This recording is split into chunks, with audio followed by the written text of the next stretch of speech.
Okay, so we have logic gates. All right, logic gates, as I just said, is going to be a lot like the CSEC. It's going to start up looking like the CSEC lab, the CSEC topic, but it's going to get different very, very quickly. All right, so let's just go through it. So logic gates, reading from the screen. Logic gates are circuits in which transistors act as high-speed switches. Their outputs and inputs involve only two levels of voltage, referred to as high and low. High is near supply voltage, right? Just as we did for operational amplifiers, we cannot cross supply voltage, because then we're going to reach what? What happens when we reach supply voltage?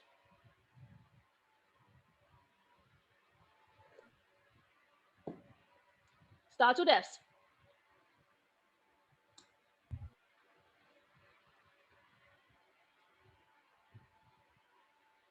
Saturation. Saturation. Right? Saturation is not an operational amplifier event. Saturation is a transistor event. And since operational amplifiers are made up of transistors, right, it's going to behave similarly to that of a transistor. Same thing for logic gates. They comprise of transistors. Transistors are basically couple layers of diodes and sandwiched together. So high is near supply voltage because that's the highest a voltage can reach in that circuit without saturation occurring. And then we have low tends to 0. So when we have our signal, our input signal tends to be square waves. You're going to see we'll get square waves later on in the handout. All right, so we can either have a high, or we can have a low, or we can have a switch in circuit. But that's jumping the gun, but that's where we're going to end up with at the end of this handout. The high is known as logic level 1. All right, logic level 1 obviously is high, and logic level low is 0.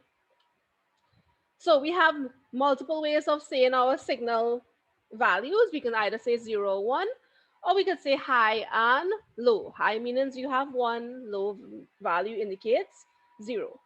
In order to analyze various combinations, we use something called truth tables.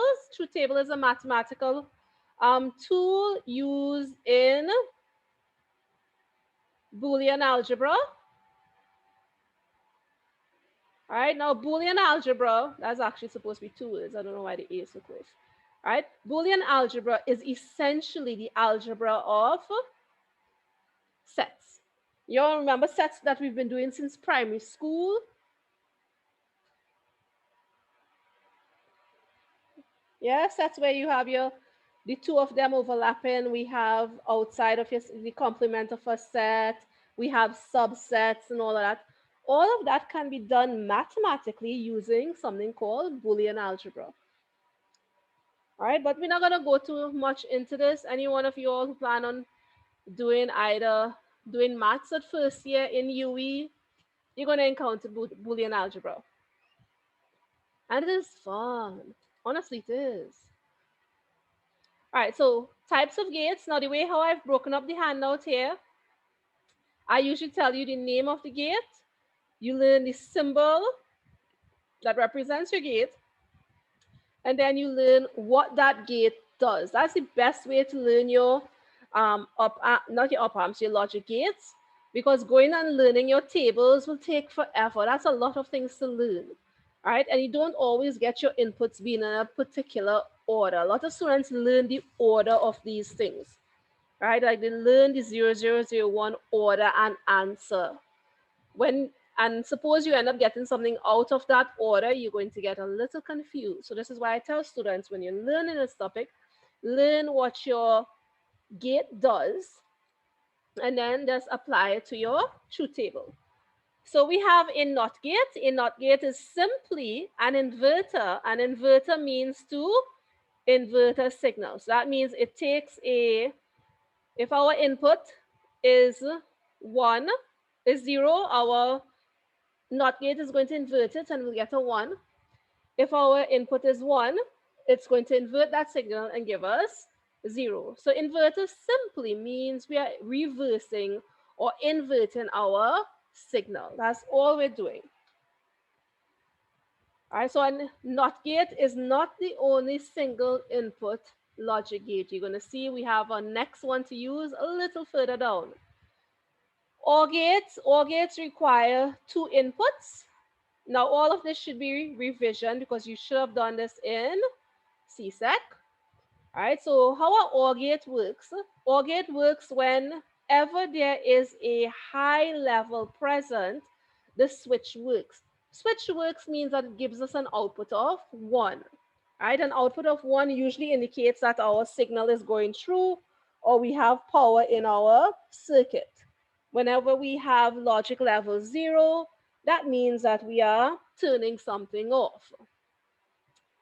So whenever there is a high level present, the switch works. Now we have 2 inputs, input A and input B. I think we could go in a little closer.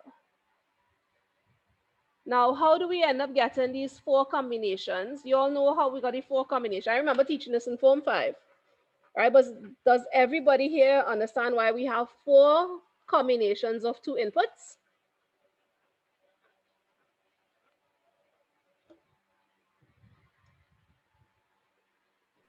Yeah. Everybody. Yeah, I think so. Well, I taught you all. Anybody else? Say it now. I'll explain it now. If not, I'm going to move on.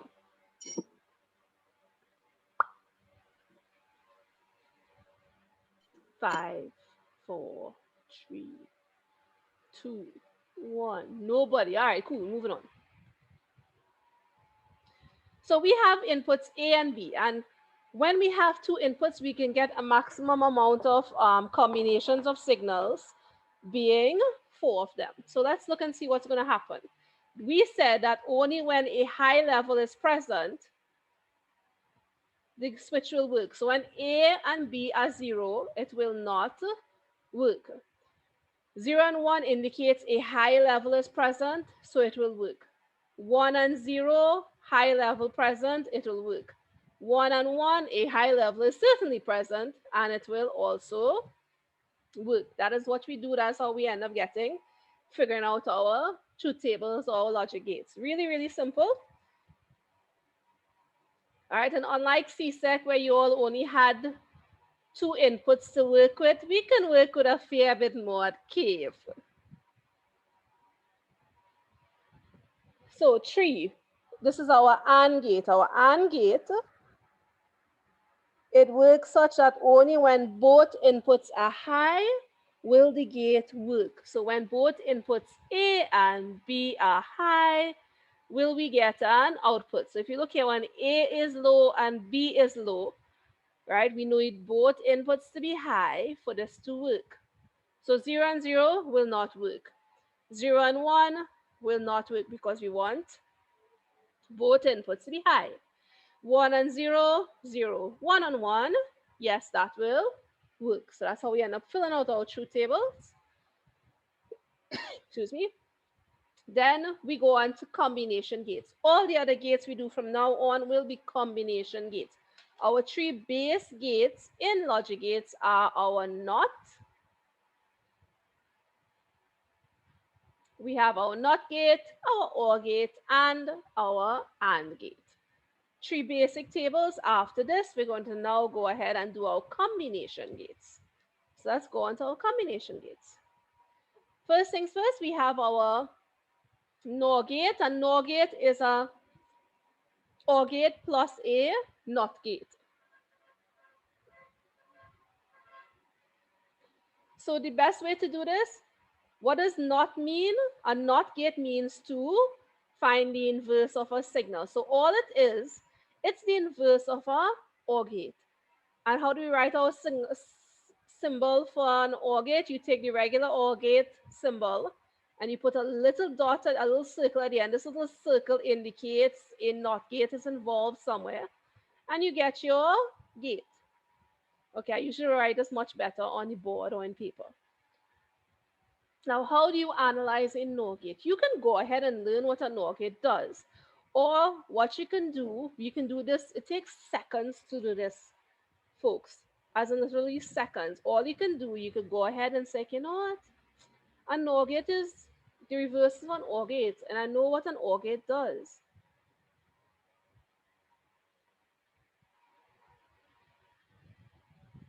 Right? An OR gate works such that as long as a high level is present, it will work. So 0, 1, 1, 1, that is an OR gate. And if I want to now go ahead and for my NOR gate, it's just the NOT of OR. So whatever is 0 becomes 1, and what is 1 becomes 0. So it's going to be 1, 0, 0, 0. Right? And that is our NOR gate. So let's go on to the NAND gate. The NAND gate is an AND gate plus a NOT, or the inverse of an AND gate. You all could go ahead and try to remember this in your head. I don't try because I will get mixed up. I always get mixed up until I write it down on paper. So similarly, it takes no extra time versus getting confused in class. And trust me, when you get confused in exams, time runs away like nobody business. So if I want to go ahead and work out, find a NAND gate truth table, just work out the AND. And how does the AND gate work? Both inputs have to be high for it to work. So 0, 0, 0, 1. And a NAND gate is an AND gate plus a NOT. So whatever is 1 becomes 0, and whatever is 0 becomes 1. So here you're going to have 1, 1, 1, 0. And that is your NAND gate output. Everybody following so far?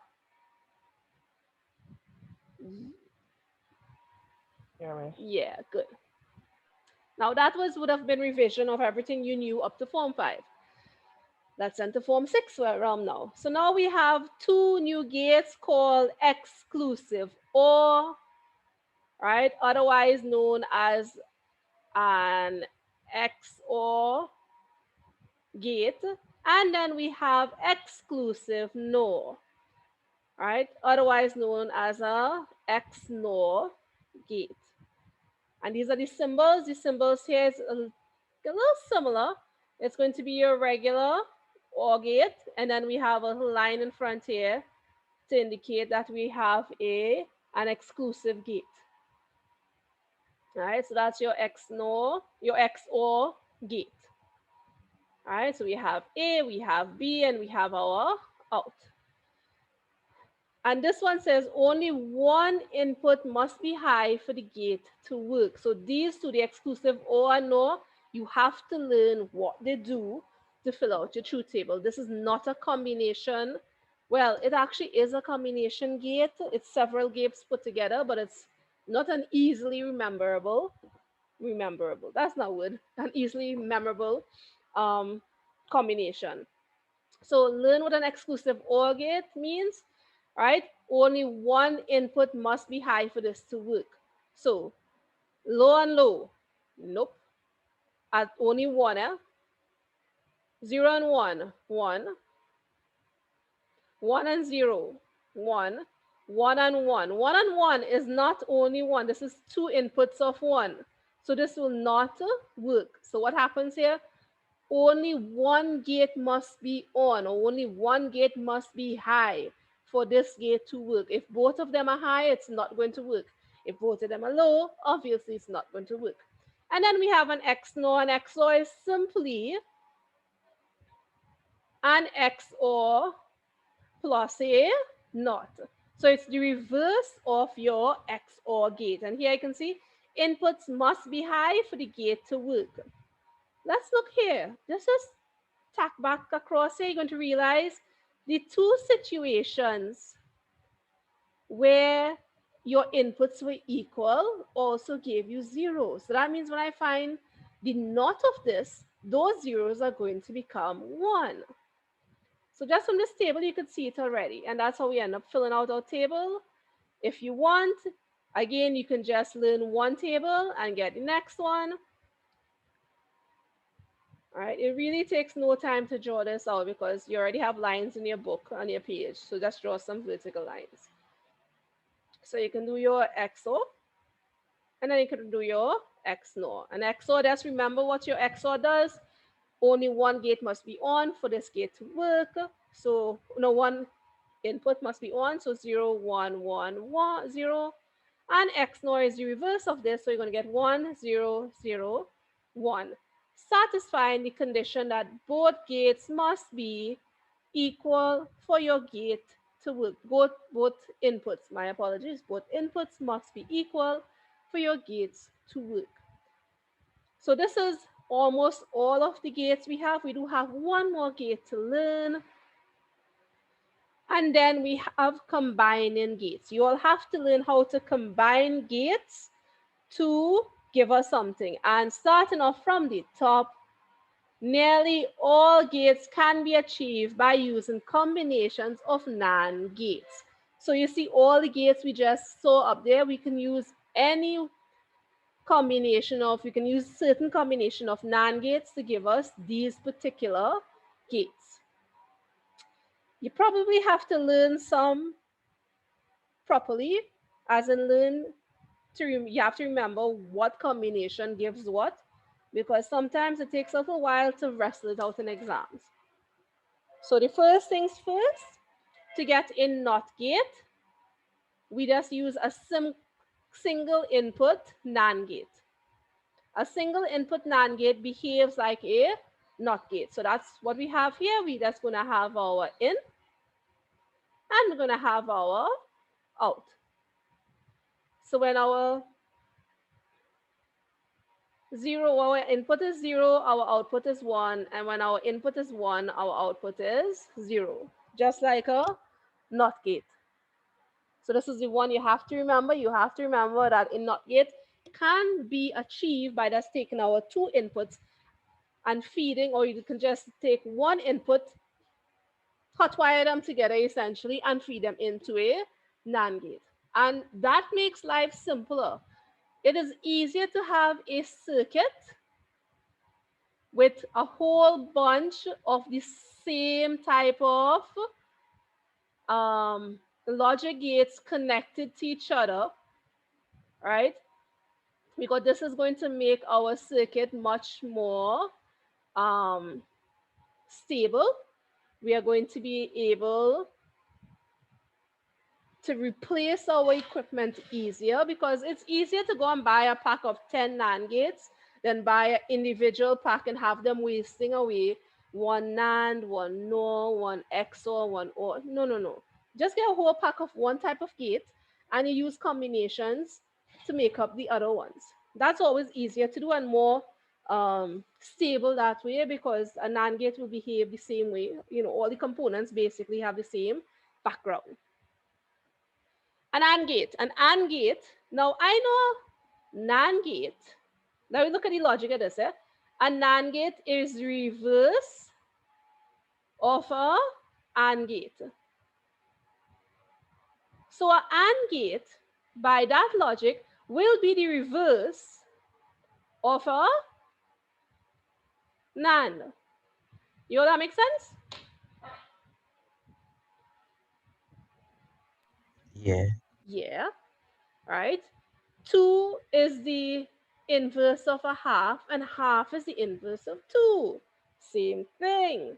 So what we're going to do here, since we only using NAND gates, right? A NAND gate here will be a NAND. No, a AND gate will be a NAND plus a NOT, because a NOT gate reverses or inverses your signal. And remember here, we just want to make all our gates using only NAND gates. And what is a NOT gate using NAND gates? A single input NAND. So all we have to do, we do our regular NAND gate,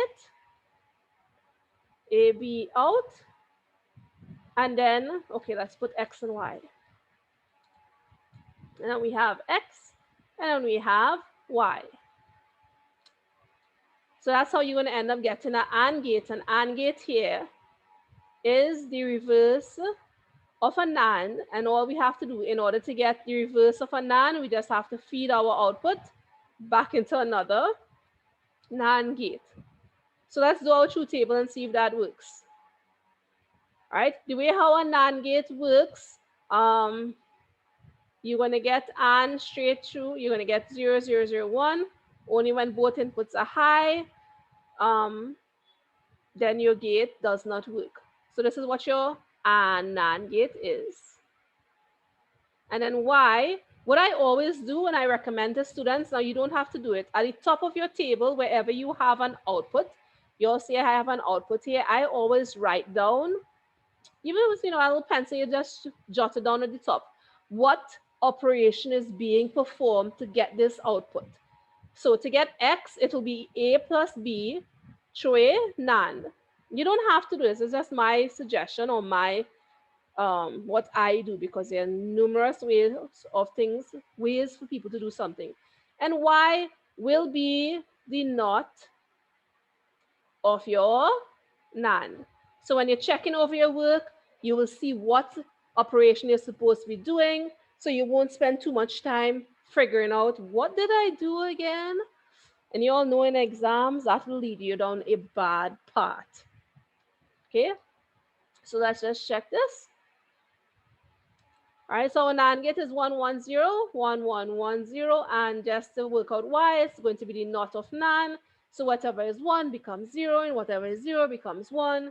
And we're going to end up getting 0, 0, 0, 1, which is an AND gate. An AND gate, for an AND gate to work, both inputs must be high. All right, everyone following so far? Because we're going to have, you all know we're going to have some questions on this, right? We're going to have to learn how to combine our circuits and whatnot. Next thing we have here is our OR gate. All right, and our OR gate here, to get your OR gate, these you have to learn, guys and gals. All right, there's no way here where you have to sit down and think about how do you combine your NAND gates to get other gates. You have to learn your 3 foundation gates from your NAND. The others are combinations. So to get an OR gate, it's going to be two NOT inputs. All right, so your 2 NOT inputs are fed into a NAND gate. So what I have here, how do I get a NOT input? A NOT input is 2 single input NAND, because as we just said, a single input NAND gives us a NOT gate. And then we are going to run it through a NAND gate. So let's label our diagram. A passes through a NOT gate to give us C. B passes through a NOT gate to give us D. And C plus D, or I should have put E. C plus D through a NAND gate gives us E. So to work this out, let's just write down C is the NOT of A, D is the NOT of B, and E is C plus D through a NAND. So here you can easily just check it rather than getting too mixed up in your head, right, or lost on the paper. So what are we doing to work out C? We're going to look at A, look at, all right, and all right, we look at A alone. All right, we reverse this. So it's going to be 1, 1, 0, 0. To get D, we're just going to look at column B, right? Column B alone. All right, we find the NOT of that. So you're going to get 1, 0, 1, 0. And then we have C plus D. All right, C plus D. Pen, come up. All right, which are these two. You're going to add C plus D through a NAND gate. And how does a NAND gate work again? All right, a NAND gate is the inverse of an AND. So that means when both inputs are high, it does not work, and every other instance it works. For you all to remember this, you just write down your 3 tables at the side anytime you're confused or when you're doing the questions. It doesn't take long to write down the tables, but by the time you reach exam, you'll know them anyway. All right, and the way a NAND gate works is the reverse of an AND. So when your 2 inputs are high, it does not work, and all instances it will work. And that will give us an OR gate, because what does a OR gate say? Let's just scroll up. All right. What is the OR gate? When there is a high level present, the switch works. All right. So let's check here. All right. Coming down. When there is a high level present, the switch works. So we have a high level, it works. High level, it works. 2 high levels, it will work, which is your OR gate. Then let's go on to the NOR gate. A NOR gate is the reverse of the OR gate. So all we have to do is take this whole thing that we just did at the top here. So we're going to take this and find the NOT of this entire circuit. How do we find NOT using NAND gates? Single input NAND. So what we're going to do, we're going to have the exact same thing as we did up here, which will be 2 single input NANDs. That's this here. Then we're going to get a NAND gate coming down here. And to get your NOT, this NOT, we're then going to add the single input NAND. All right, just to say this again, let's just go through that again if that sounded a bit confusing. Oh, I erased too much. Yeah. NOR gate is the OR gate plus a NOT. And we already established that a NOT gate is a single input NAND. So all we have to do is find the OR gate, and we already know what the OR gate is. We take this OR gate, which is the exact same one, hence why I use the same diagram here with a little space, and we just feed our output through another single input NAND. As we've been saying, a single input NAND is a NOT gate. So let's label this and see. All right, same thing, all right? A and B, A can pass through a NOT gate to give us C, B can pass through a NOT gate to give us D, C plus D through a NAND gate will give us E, and E being fed through another NAND gate, single input, will give us F. All right, you all want to give this a try on your own. I do want you all actually to give this a try on your own. I will scroll back up to the basic gates. Actually, I have basic gates somewhere. Where do I have that? Hold on.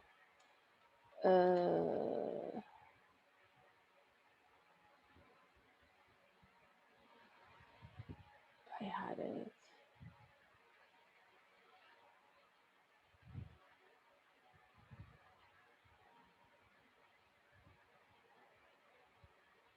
All right, there it is.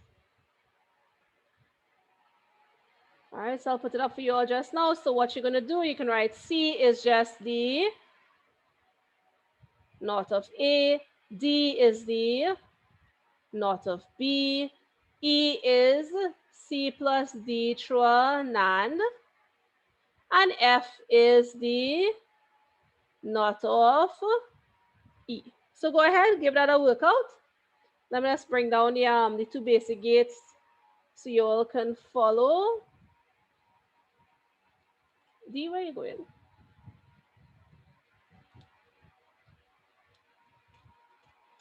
Let's bring in only 2 gates so you all can just follow quick.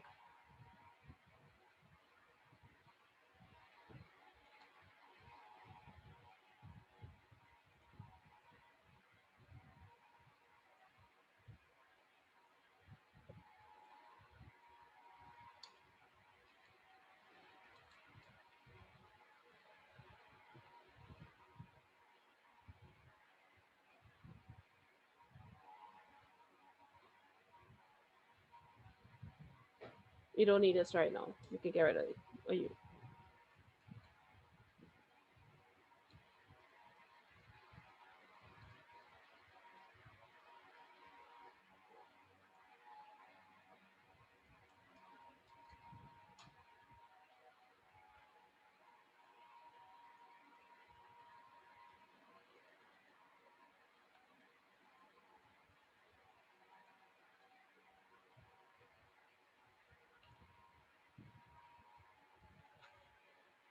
All right, go ahead and look at your stuff.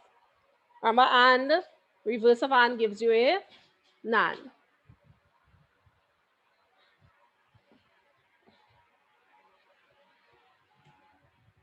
Let's take a pause. Don't spend too long. All right, so what is happening when you all come on Wednesday? You have to show up to school by 8:20. They are going to put you in the auditorium. Only those who have labs or get permission to come to school on that day are to be in school. You all have to be in full uniform. They're going to put you in the auditorium from 8:20. They're going to do assembly. Now the auditorium is laid out just how you had exams last year. So more than adequately socially distanced. And then I have to come and collect you from the auditorium to go up to the lab. No, you just cannot go up to the lab on your own. Please, when you all are talking to each other, try to maintain some social distancing. Let's try, right? If you don't notice, you look out for the next person. Say, hey, you go too closer. All right. I will come and collect you at 8:45. We go up to the lab, right? We are going to be now, we can all work in the same lab together. Right? I am not too sure if I have enough apparatus for everybody to do the lab. So if that's gonna happen, we're just gonna break up in half. As in half of the class will do the capacitor lab first, half will do the milliammeter lab. I demonstrate it to each section, and then after say between recess and lunch or close to lunchtime, we will exchange equipment. All right, or we'll go on break. No, we'll go on lunch. And then when you come back from lunch, you'll exchange your equipment or you'll go to the next side after I've sanitized it and I will demonstrate it again to the next half of the class. So either way, you're going to be doing both labs that day. All right, whoever does what first. Now, it doesn't take long to work with the equipment. It really takes the milliammeter lab, takes 5 minutes to do once you start. Not a lie. It takes 1 minute to do the lab once you set up your circuit and I've tested it. The capacitor lab takes a little longer because we have to discharge a capacitor.